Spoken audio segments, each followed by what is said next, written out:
प्रथम नौका विहार की लीला हमने सुनाई है, आज वही लीला सुनाते हैं। पहली बार नौका विहार का सुख प्रिया प्रियतम को कब हुआ, और उसके बाद में अब तो ऐसी स्थिति बन गई कि सखियां यही योजना बनाती रहती हैं कि कैसे भी नौका आवे और फिर से विहार हो। तो नौका विहार में बहुत सुख मिलता है, क्योंकि देखिए जब रास होता है ना तो एक बड़ा मैदान है, कोई सखी दूर है, कोई सखी कहीं है, किशोरी ठाकुर जी कहीं है, दौड़ के कहीं भाग जाते हैं, दौड़ के कहीं आ जाते हैं। रास विहार में सब विस्तृत है और विकसित है, तो उसका एक साथ सुख मिल पाना कभी कभी मुश्किल होता है। पर नौका में सब सीमित है, नौका केवल सीमित है, उसके आगे आप जा ही नहीं सकते। तो सखियों को इतना सुख मिलता है कि कहीं से भी बैठ करके प्रिया प्रियतम दिखते रहेंगे। इसलिए नौका विहार सखियों का सबसे प्रिय उत्सव है। और सबसे बड़ी बात, ठाकुर जी पंच तत्वों को रास का सुख देते हैं। बहुत ध्यान से सुनिएगा। पृथ्वी, जल, वायु, आकाश, अग्नि। ठाकुर जी ने 2 बार दावाग्नि पान करके वृंदावन में अग्नि को रास का सुख दिया। रास का मतलब क्या है? रस और रास 2 बातें मैं कहता हूं कथा में। जीवात्मा भगवत प्राप्ति के लिए प्रयोजन करे वो रस है, लेकिन उस जीवात्मा से प्रसन्न होकर के ठाकुर जी उसके मिलन की योजना बनावे वो रास है। ये रस और रास में परिवर्तन है। आप अब देखो ये कथा क्या हो रही है, ये रस नहीं है, ये रास हो रहा है। क्यों? आप कितनी भी व्यवस्थाएं कर लो, ठाकुर जी योजना बना रहे हैं इस कथा की, ठाकुर जी भूमिका कर रहे हैं इस कथा की, ये रास है। जहां पर आप योजनाएं बनाते हैं और योजना सफल हो जाती है भगवत प्राप्ति की, वो रस है। और जहां आपकी योजना फेल होती है, ठाकुर जी की योजना पास होती है, वो रास है। 2-2 साल निकल जाते हैं लोगों के कि हम वृंदावन जाएंगे, लेकिन योजना बनाते बनाते चले गए, समय निकल गया। अचानक से रात में सोए थे, दिन में उठे तो ऐसी कोई योजना बनी, तुरंत पहुंच गए वृंदावन, शाम को तो बिहारी जी के दर्शन कर लिए। ये रास है। आप प्रयोजन में रहते हो वो रस, और ठाकुर जी जब प्रयोजन करते हैं वो रास। तो ठाकुर जी अग्नि को रास का सुख दे चुके हैं, पृथ्वी को तो रास का सुख मिलता ही रहता है, वायु को भी रास का सुख दे चुके हैं, आकाश को भी रास का सुख दे चुके हैं। तृणावर्त वध करके भगवान ने आकाश को सुख दिया, वायु को सुख दिया, और महारास करके ठाकुर जी ने आकाश को सुख दिया। एकमात्र जल रह गया है, तो जल को रास का सुख देने के लिए और जलाशय जीवों को रास का सुख देने के लिए ठाकुर जी नौका विहार करते हैं, ठाकुर जी नौका में विराजते हैं। तो लीला कुछ ऐसे है, किशोरी जी आज अपनी सब सखियन के संग दही बेचवे के कार्य काजे गई हैं। तो नौका विहार की प्रथम लीला दान से ही शुरू होती है। सब सखियां अपने घर के दूध, दही, मक्खन आदि बेकवे के काजे यमुना पार गई हैं, और यमुना पार जब गई तो वहां आज कोई खरीदवे वारो नहीं मिलो। ऐसी बारिश है रही होगी, सुनसान पड़ो होगा, देखो पार ऐसी कोई मिलो नहीं। खूब दूर दूर तक घूम आई। और आज एक और लीला भई कि किशोरी जी संग गई हैं। श्री जी हमेशा साथ ना है जामे, श्री जी को आवश्यकता ही नहीं है दान करवे की, उनके घर तो भैया राजा की लाली हैं, लेकिन कभी कभी सखियन के साथ सुख लेवे के काजे। और सबसे बड़ी बात, श्याम सुंदर मिलेंगे, यहाँ हमारे श्री जी जामे। तो जब भी श्री जी जावे तो सखियन को एक चिंता बनी रहे कि कैसे वो करके दही बिके नहीं बिके, शाम एवे ते पहले जल्दी आनो है लौट करके। श्री जी साथ में हैं। आज श्री जी साथ में गए, यमुना पल्ली पार दही बेकवे के काजे। खूब डोल लिए लेकिन दही नहीं बिको। ऐसे ही शाम घटा छान लगी सब जगह से। ललिता विशाखा बोली, भैया आप दही तो बिको नहीं है, दूध घी आदि सब हमारो रह गए हो, अब चलो वापस चले, शाम है रही है और कीर्ति मैया वृषभानु बाबा बहुत डांटेंगे, जल्दी चलो। वापस जाने के लिए तैयार भये। जैसे ही जमुना जी के तट पर आए तो या तट पे तो सुनसान हो ही हो, पल्ले तट पे भी कोई नाविक नहीं, कोई मल्हा नहीं, नाव चलावे वारो।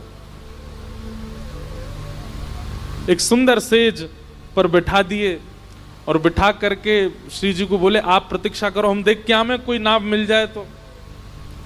ललिता विशाखा दूर दूर तक देखें, कहीं कोई नाविक नहीं मिले, इतनी चिंता।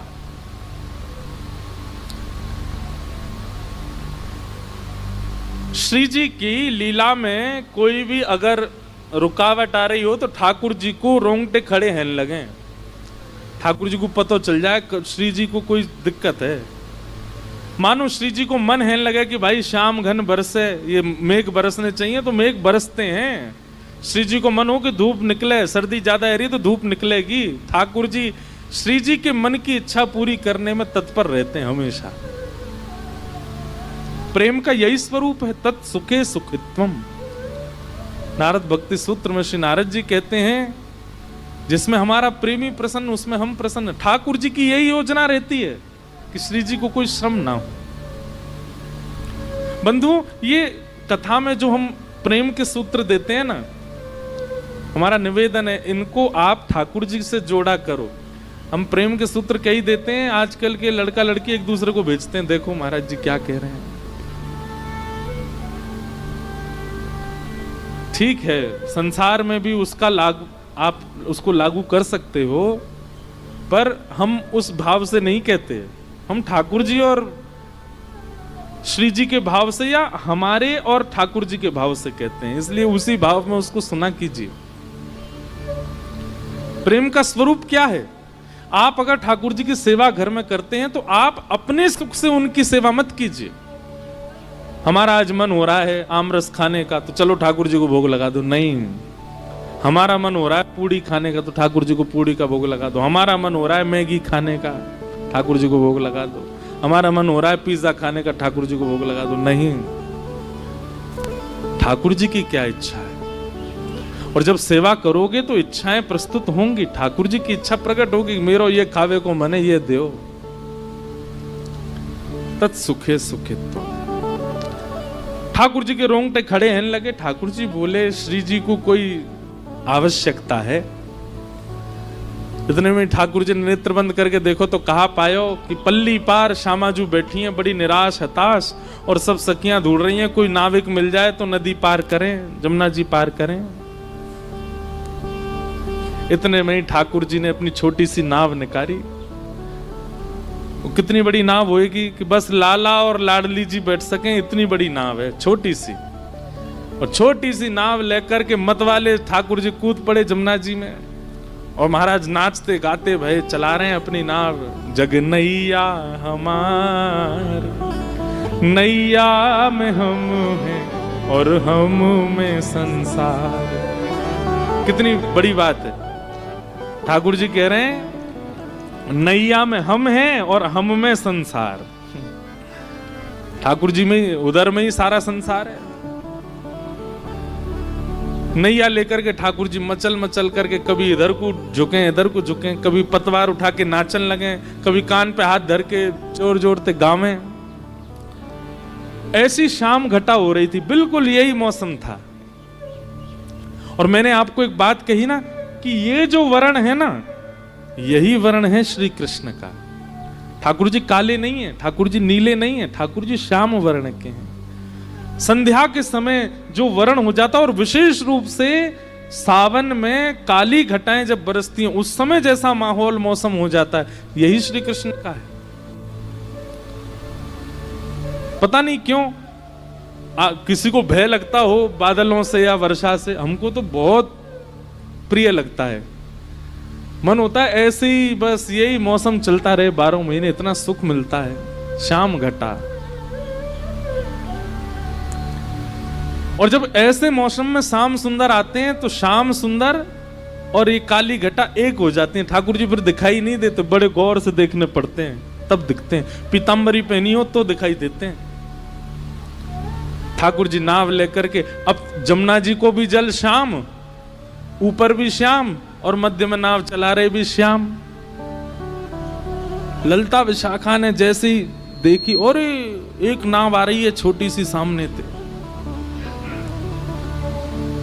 चला कौन रहे हो है ये दिख नहीं रहे हो, और दूसरे ऊपर से ठाकुर जी ने एक रूप बदल के और आए अपनों। आज ने एक अलग सो ठाकुर जी रूप बदल बदल के छद्म वेश धारण करके आते हैं श्री जी से मिलने। एक तो श्याम, ऊपर से रूप बदले तो पता नहीं चल रही है। दूर से सब सखी ने देखी और दूर ते ही बुलाने लगी, ओ मलाके, ओ नाप बारे इतकुआ। ठाकुर जी नाच रहे थे, जोर जोर से चिल्लाई, अरे सुनना रोका, नहीं जल्दी सुन ले, ओ मलाके इतकुआ। ठाकुर जी बोले, हम नंद के छोरा, हमको मलाको कौन बोल रहा है? मलाको समझे? मल्हा बोलते हैं जो नाव चलाते हैं, उनका मतलब वाको बेटा। ओ मलाके, हमारे ब्रज में ना ऐसे ही बुलाते हैं। जैसे मान लीजिए हमारे पिताजी व्यास हैं, तो हमारे घर के कई बड़े बुजुर्ग यो ही बुलाते हैं हमें, ओ व्यास के इधर आ, तो व्यास जी को लाला।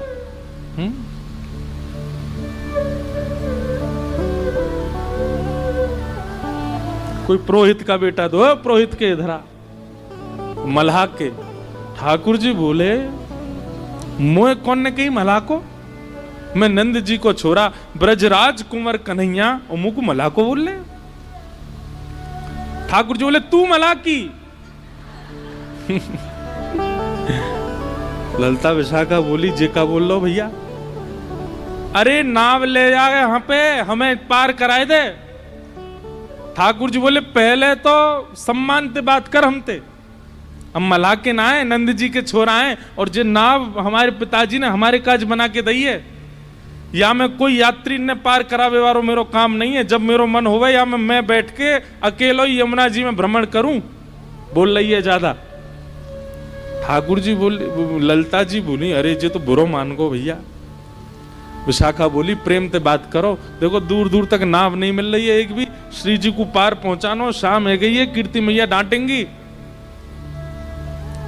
ललिता जी प्रेम से, ओ मल्हा के इतकू आजा। प्रेम से बुला रही है। ठाकुर जी बोले, यो कह, ओ नंद के इतकू आ, तब आऊंगो। कही नंद के, ओ यशोदा के इतकू आजा। ठाकुर जी धीमे धीमे अपनी नाव लेकर के पहुंचे। क्या बात है, काई को बुलाया मैं बताओ?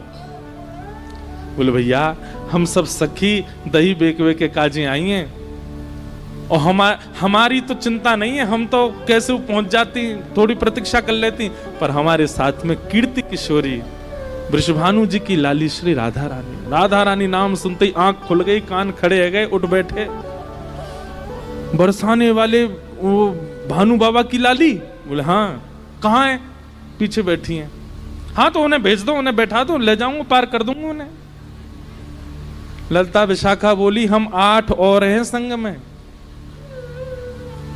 ठाकुर जी बोले, मेरी नैया देखी तुमने नेक्सी सी, या मैं बैठा हूं, बच्ची कुछ जगह में वो किशोरी जी बैठ जाएंगी, तुम्हें कहां बैठाऊंगा? ऐसी धाम धुल्ला सी मोटी मोटी, डूब जाएगी मेरी नाव। ललिता विशाखा बोली, एक तो तमीज से बात कर हमते। बोले, जैसा रूप तुम्हारा वैसे ही तो बोलूंगा। विशाखा जी बोली ललिता को किनारे ले जाके, बोले, देख नाव तो छोटी है याकी, या मैं इतनी तो आना पाएंगी, लेकिन तुम कैसे करके श्री जी को या में बैठाओ, और जैसे ही आकी नाव आगे बढ़ेगी दौड़ के हमू चढ़ जाएंगी, फिर बीच में आ जाएगी ना, फिर कहां उतारे वो, और नेक दूर जाके यही धक्का दे देंगे, हम ले जाएंगी नाव। ललिता बोली, नहीं ऐसा तो नहीं करेंगी, पर हाँ कूद जरूर जाएंगी, नाव में हम लटक जाएंगी सबरी। ललिता विशाखा बोली, अच्छा नहीं ठाड़ो रे, हम आ रही हैं श्री जी को लेके। श्री जी के पास गई, हे किशोरी जी, एक छोटी सी नाव मिल गई है, नाव चलावे वारो ने बोले ज्यादा है ने थोड़ो सो बाकू सहन करनो पड़ेगो पल्ली पार तक, लेकिन अभी और कोई चारो नहीं है, छोटी सी नाव है, आपको नेक श्रम होएगो, आप वहां में बैठ जाइयो, वो जैसे नाव लेके नेक भीतर जाएगो पीछे तो हम कूद पड़ेंगे। श्री जी बोली कूद जरूर जाइयो, कहीं पता चलिए अकेलो ही मुँह लेगो कहीं पे, फिर क्या होएगो? उन्हें आप वहां की चिंता मत करो, हम आ जाएंगे। आहा, जैसी किशोरी जी आई, ठाकुर जी तो ऐसे शर्मान लगे जैसे कोई रिश्ता वाले आ गए हों। विशाखा जी बोली देख कितनो इतरार हो, देख या कि मोह देख कैसो हंस रहो नीची नजर कर करके। किशोरी जी जैसे ही आई, किशोरी जी बोली मोह तो या के हाव भाव बढ़िया लगना रे, ये भैया नाविक है कि कोई रिश्तेदार है, देखियो कैसे शर्मा रहा है। बोले नेक सहेले हो, अभी कोई और उपचार तो है नहीं, बैठ जाओ नेक नाव। किशोरी जी जैसे ही आने लगी नाव की ओर, ठाकुर जी रुको रुको रुको रुको, छोटी सी मेरी नाव है, मैं ऐसे यहां में चढ़न नहीं दूंगा, पहले पाम दूंगा आपके। ललिता विशाखा बोली हम धो देंगे, बोले नहीं मुझ कोई पे भरोसा नहीं, मैं दूंगा। अरे भैया ये भानु जी की लाली हैं, इनकी आज तक हमने चर्चा ही सुनी है, ये मेरी नाव में बैठेंगी, पहले मैं इनके पाम धोऊंगा, पाम साफ करूंगा, बिल्कुल स्वच्छ जब हो जाएंगे तभी नाव में बैठ। ललिता जी बोली स्पर्श करवे की सोचियो भी मत। ठाकुर जी ने तुरंत पतवार उठाई अपनी नाव में, ठीक है तो फिर आती रही हूं, मैं जा रहा हूं। विशाखा बोली नेक रुक जा यार, अभी मत बोले ऐसे यार, बुला ले यहीं पे। अच्छा आजा आजा, धोले धोले धोले पाम धोले। ठाकुर जी फिर से नाव लेके आए, उतर करके आए, एक गड्ढा कियो और वहां में किशोरी जी के चरण पधरा दिए। बोली अब यहीं खड़ी रही हूं, मैं पाम धो लूं। ठाकुर जी अंजलि में जल भर के लावें और किशोरी जी के चरणन में डालें, अपने कोमल हस्त कमल से उनके चरणन को धो रहे हैं। ललिता जी कह रही हैं धीरे धीरे, जोड़ते नहीं, बोले मोह मत सिखाओ, चरण धो रहे हैं। किशोरी जी थोड़ी सी ऐसे डगमगा रही हैं, एक पांव रखो है गड्ढा में, दूसरा ऊपर है, तो ठाकुर जी बोले अरे ऐसे हिलका करो, तुरंत हाथ पकड़ के अपने सिर पकड़ो, यहां पकड़ो। ललिता जी बोली ये तो ऐसी मनमानी कर रहा हो भैया अपने आप ही, या तो राम अवतार में केवट ने मनमानी करी, या कृष्ण अवतार में ठाकुर जी केवट से ही सीख के आए हैं, अपने भक्त से ही सीख करके आज श्री जी पे इंप्लीमेंट कर रहे हैं, अप्लाई कर रहे हैं। श्री जी सिर पकड़ के खड़ी हैं और ठाकुर जी चरण धो रहे हैं। आहा, धन धन राधिका के चरण, धन धन राधिका के चरण, धन धन राधिका के चरण, राधिका के चरण, धन धन राधिका के चरण, धन धन राधिका के चरण, धन धन राधिका के चरण।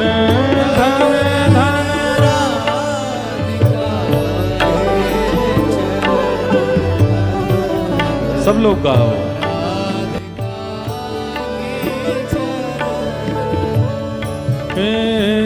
सुभग शीतलती कोमल, सुभग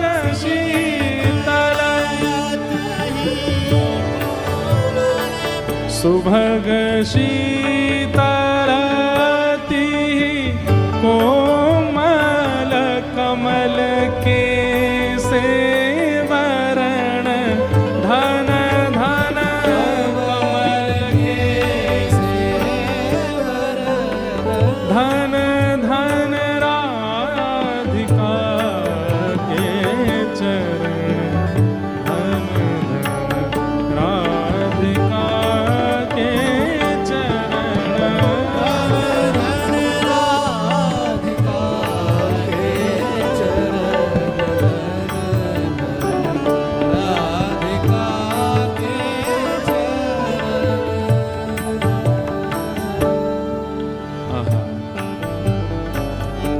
नंद सुत मन मोदकारी,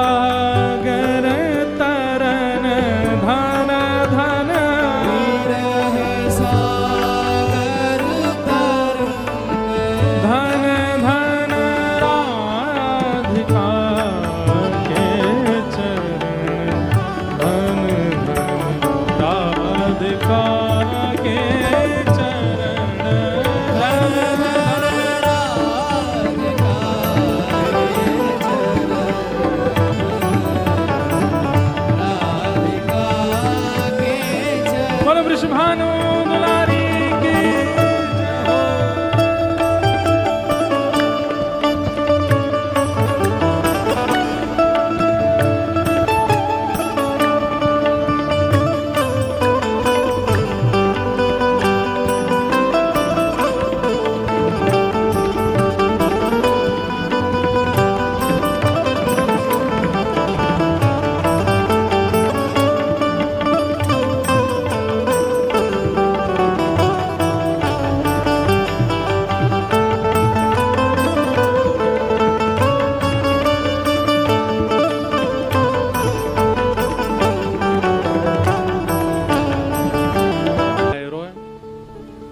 बोले बताई तो ही हमने, हमें ना चढ़न देगो ये, आप या को हाथ पकड़ के चढ़ो। जैसे ही नौका नेक भीतर जाएगी, अब यहाँ तो देखिए ऐसा घाट है, तो हमारे वृंदावन में कैसा है, रेत है, पत्थर नहीं है।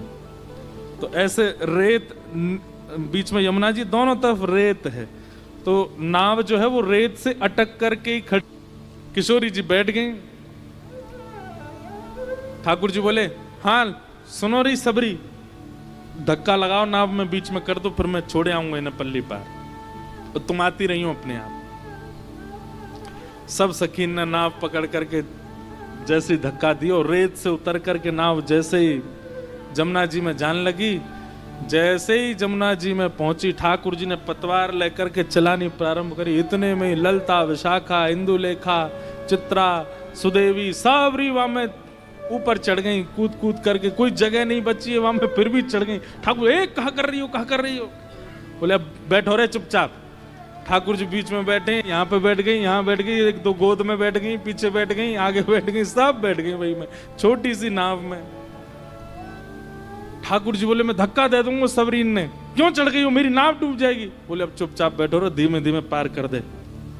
श्री जी अकेली जाएंगी मानते में? अरे मैं छोड़े आ तो इन्हें बरसाने। बोले तो काय को हम, तू काय को जाएगा, हम जाएंगे। ठाकुर जी भिज के बैठे हैं, सामने किशोरी जी मंद मंद मुस्कुरा रही हैं। ठाकुर जी बोले, खीर में नमक को डेला आ गया बीच में, बढ़िया चल लो, सब कूद पड़ी है। कोई पाम लटका के बैठी है, कोई ऐसे पकड़ के बैठी, सब बैठ गई वही में। ठाकुर जी धीमे धीमे नाव चला रहे हैं। चलाते चलाते चलाते ठाकुर जी अचानक से पतवार बीच में धर दें और दोनों पाम ऊपर ऐसे पधरा करके और जैसे लेटवे की स्थिति में है गए। ललता विशाखा आदमी, अब काय कुना चला रहे हो भैया, काय है गो? बोले थक गो मैं, इतनी भारी है गई ये मेरी नाव, कैसे लेके जाऊं, थक गऊ मैं। भैया अभी मत थके, नेक दूर और छोड़े आप, फिर थक जाइयो ना। मैं तो थक, तुम जानो ना मैं बहुत लालू अपनी मैया पिता को, मुझे पलकन पे धरे सब, और जन कहां ते आ गई है, जन कौन की छोरी हो सबरी हो, मुझे इतनी परिश्रम करवा रही हो तुम। वृंदावन में कोई ये पता चल गई ना कि मैंने इतना परिश्रम किया, ढूंढ ढूंढ के तुम्हारे घरन में ढूंढेंगे और फिर तुम्हें दंड देंगे सबरे। ललता विशाखा बोल, कैसे हार तेरी दूर होगी जे बता। बोले भूख लगी है, कछु खवाओ। ललता विशाखा बोली, अब यहाँ कहाँ तक? बोले सबरी मटकीन में मुंह पता हो तुम्हारो आज कछु बिको ना है, या मैं मक्खन दूध घी दही सब धरो है, खिलाओ मुख पवाओ। मैं तुम तो देखो कोई वेतन तो कोई दक्षिण वो तो लूंगो ना, रुपया पल्ली पार छोड़ो के ये खवाए दूं मैं। ललता विशाखा बोली, भैया इतनो इतरावे वारो मला हमें पहली बार देखो, कैसे इतरा रहे हैं? ललता विशाखा बोली, अच्छा ले खोल। बोले अरे तुम जानो ना हो का? बोले का मैं अपने हाथ से खाऊं ना हूं, मैया गोद में बिठावे, बाबा सामने ते थाली में ते परोस करके मुझे पवा में, मैं तो तब पाऊं, अब मुझे तो पावो ही ना, छोटे छोटे नैने नैने मेरे हाथ में, कहां ते खाऊंगा? ललता विशाखा अपने हाथ धोने लगी, रुक जा हम खवा में। जमुना जी में जैसे हाथ, अरे तुम काहे को धो रही हो? वो खवामेंगी तो हम बे तुम्हारे हाथन ते खाऊंगो, ऐसे बुरे बावरे से कार्य पीरे तुम्हारे हाथ। अरे मेरो तो नियम है, मैं तो शुद्ध गोरे गोरे हाथन ते पाऊं, और ऐसे हस्त कमल तो केवल तुम्हारी ये श्री जी के ही हैं। इनके हाथन से पाऊं। ललिता जी को क्रोध आया, बोले मैं यार धक्का दे दूंगी अब जमुना जी में, बहुत देर रह गई है, इतनी देर तक ये बातन ने बनाए जाए रहो। विशाखा जी बोली अगर हम पे नाव चलानी आती होती तो हम कब को धक्का दे देती हैं। कहा है नेक सौ तो है, हाथ पांव बांध के नाव ले जाती हम, लेकिन नाव चलानी ना आवे वो तो बात है। श्री जी सही सलामत पहुंचानी है पल्ली पार। देखो अपने आप मौसम होता जा रहा है नौका विहार का। जैसी कथा विश्राम पे आवेगी ठाकुर जी नौका में कूद ही पड़ेंगे। सब सखी गई श्री जी के पास। श्री जी बोले हाँ आपको आज बहुत श्रम है रो, लेकिन नेक श्रम और करनो। बोले कहा? बोले आपको थोड़ा अनुचित तो लगेगा लेकिन नेक कर दो। बोले कहा करनो का ये तो बताओ। बोले ये दूध घी मक्खन जो हमारो है का है, ये याकूब पवानो है अपने हाथन से। श्री जी बोली तुम्हें नेक शर्म ना आवे? जन कौन है, कौन को छोरा, जन कहां ते आ गो यहाँ पे, अभी तक कोई पहचान नहीं पाया कि श्याम सुंदर है, और मैं अपने हाथन ते पवाऊंगी है। श्री जी मरता कहां नहीं करता, कभी कभी पार उतरवे के काजे ऐसे इनको भी बाप बनाना पड़े। नेक श्री जी नेक बात है, आपके हाथन को केसर के जलते धोमेंगे, गुलाब जलते धोमेंगे, बिल्कुल शुद्ध कर देंगे हम। बाकी और सुनो एक बात और कह दें, पल्ली पार पहुंच के नहीं ये यही की पगड़ी के लत्ता ते जाके हाथ पाम नहीं बांध दिए तो हमारा नाम बदलियो तुम। एक बार उस पल्ली पार पहुंचने की बात है। सब श्री जी के पाम पूजन लगे। श्री जी उठ करके सामने आई। वाह ओहो इंद्रधनुष प्रकट हो गया। भैया ये सब संकेत है महाराज जी।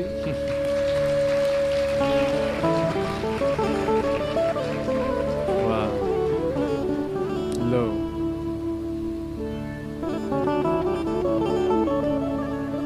स्वच्छ जल का नदी में आ जाना, ये सुंदर मेघ का वर्षना, वैशाख में श्रावण हो जाना, ये सब महाराज जी आपके भजन का आपके तप का बल है।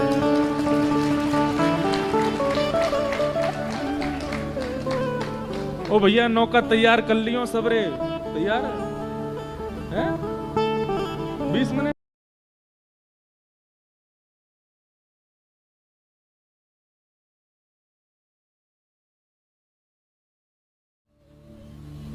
श्री जी सामने बैठ गई, भौं चढ़ा रखी, इसको देख लियो अब देख लियो बस।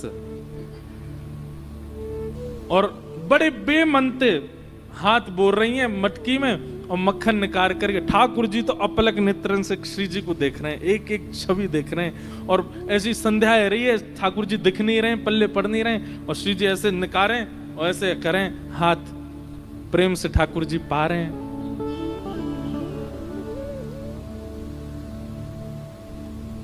दो चार बार ठाकुर जी ने जैसे पायो, फिर से ठाकुर जी लेटन लगे। ललिता विशाखा बोली अब का है? बोले मेरी हार जान आ रही, बेमनते पवा रही हैं, इनते कहो मनते पवाएंगी तभी मेरी थकान दूर होएगी। श्री जी बोली तो कैसे मनते पवाऊं तेरे आगे, यूं हाथ तेरी थोड़ी पर धर के और बड़े हाथ बात जोड़ के ऐसे पवाऊं? बोले हाँ ऐसे ही पवा। श्री जी प्रेम से पवा रही हैं, जबरदस्ती हंस रही हैं, जबरदस्ती अरे नेक और खा लो, अरे नेक दही भी पाए लो, नेक ये खा लो। ठाकुर जी नहीं नहीं नहीं, नहीं इतना नहीं, इतना ना पानो।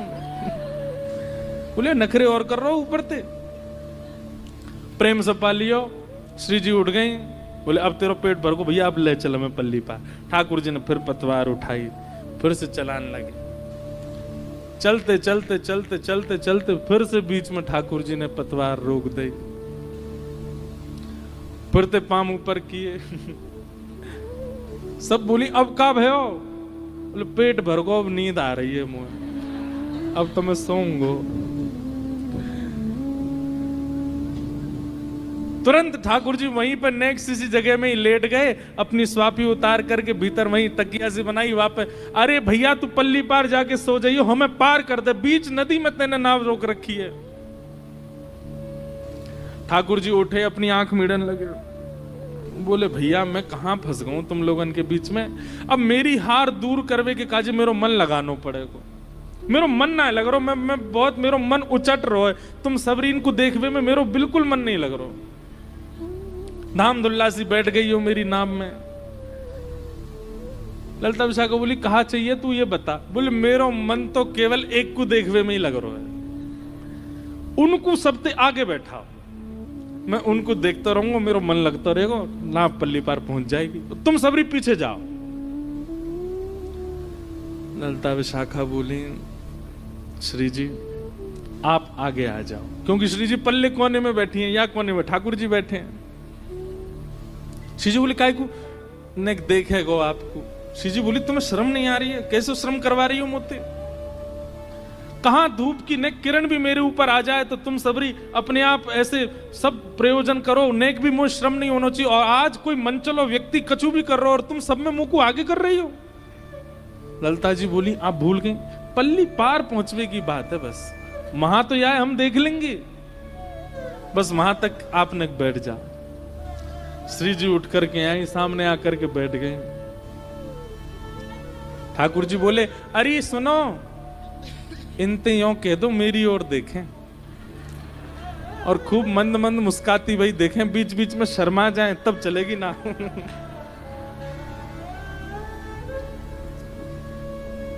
आहा,